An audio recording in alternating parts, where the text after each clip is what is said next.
tiada kami fikirkan atasnya bunuh. Itu fatwa Imam Asy-Syafi'i.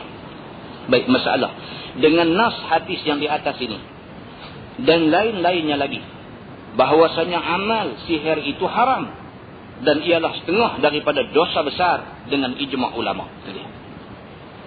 Kalau dia ada ilmu sihir dan dia mengamalkan ilmu sihir, haram. Sepakat semua sahabat-sahabat Nabi dan ulama-ulama besar bahawa mengamalkan ilmu sihir adalah haram. Begitu.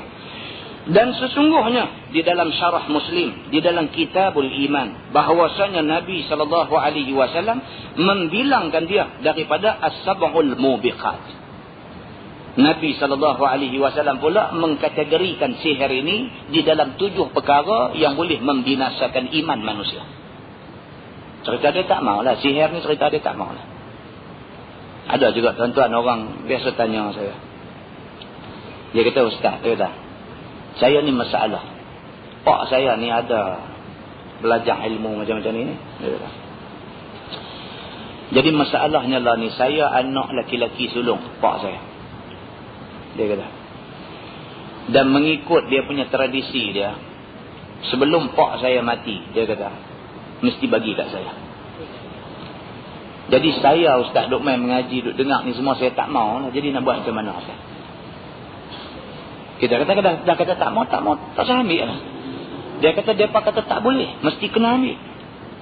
Kalau kita tak mau nak ambil, macam mana? Kata kita tak mau, tak usah ambil lah. Dah, dia kata tak boleh. Kalau saya tak ambil, pak saya tak tenteram. Kata yang dia tak tahu, pergi tanya orang yang tahu.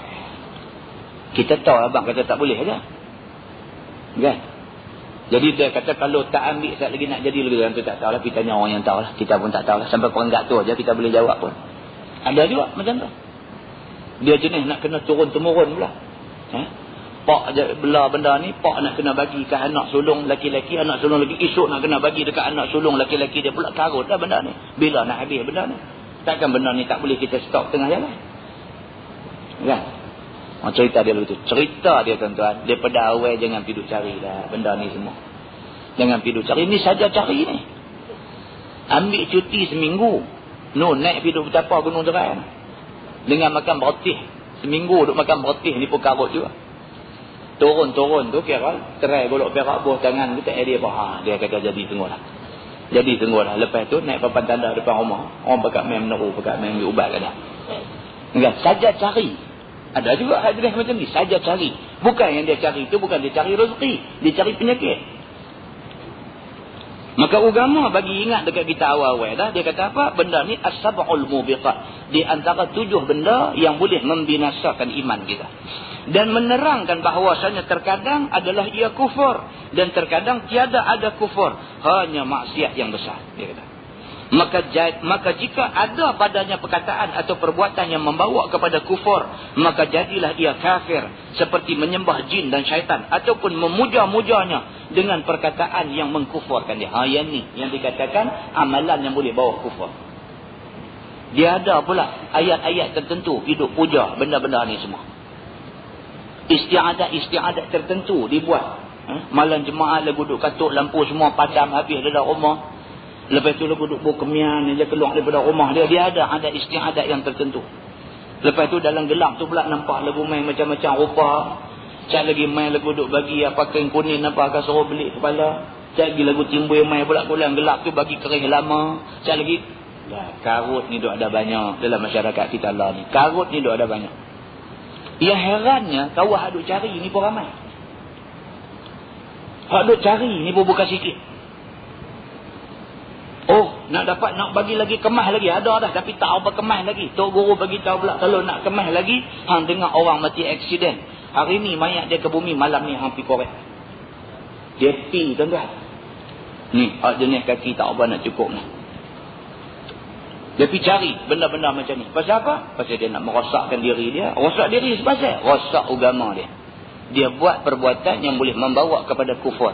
Kufur ni apa tuan-tuan? Habislah dia. Jauh daripada rahmat Allah Subhanahu wa ta'ala. Tuhan tak akan bagi belah kesian ke dia walau sikit pun. Dia kata ataupun perbuatan yang dia buat tu perbuatan menghina Quran dan menghina Nabi SAW dan sebagainya. Ada juga. Dia ambil ayat Quran sekerat, dia cantum dengan apa ke jampi serapah sekerat. Perbuatan dia ambil sekerat Quran sekerat, cantum-cantum tu menghina ayat Quran. Ayat Quran bukan digunakan untuk tujuan yang macam tu. Guna ayat-ayat Quran yang tertentu untuk tujuan nak buat benda tak elok, itu menghina ayat Quran. Qul in kuntum tuhibbunallaha fattabi'uni. Berhenti dekat tu. Palit minyak pengasih atas tengkok orang perempuan. Dia guna ayat tu, tujuan dia apa? Tujuan dia nak buat minyak pengasih, nak bagi perempuan tu gila tadi. Ini menghina ayat Quran. Menghina. Pasal apa? Pasal dia guna ayat Quran untuk nak pergi perdayakan orang perempuan yang bukan isteri dia. Dia ambil pergi palit tu, baca Quran tu, qul in kuntum tuhibbunallaha fattabi'uni, perang bagi atas tengkok tadi. Perbuatan itu menghina ayat Quran. Tak boleh. Ayat Quran, ayat tersebut tidak diturunkan untuk tujuan itu. Tak boleh. Ada tak ada tuan-tuan dalam masyarakat kita? Ada. Bukan sikit. Ada buat amal macam ni. Bukan sikit. Muslimin dan muslimat yang dirahmati Allah sekalian. Tak boleh. Kita tak boleh. Dengan agama, tak boleh main-main. Tak boleh main-main. Begitu. Masalah bermula belajar dan mengajar sihir itu haram. Dia kata. Pergi belajar pun haram. Kawah hak mengajak pun dua-dua haram. Begitu. Maka jika dipelajarkan barang yang membawa kepada kufur, maka jadi ia kufur. Oleh kerana ilmu yang dia ajak tu, kalau orang tu amal boleh jadi kufur, dia yang ajak sudah jadi kufur. Na'udzubillahi min zalik. Tak mahu macam tu. Dan apabila tiada membawa kepada kufur, kena ta'zir, yakni ditakdibkan dia dan ditaubatkan daripadanya.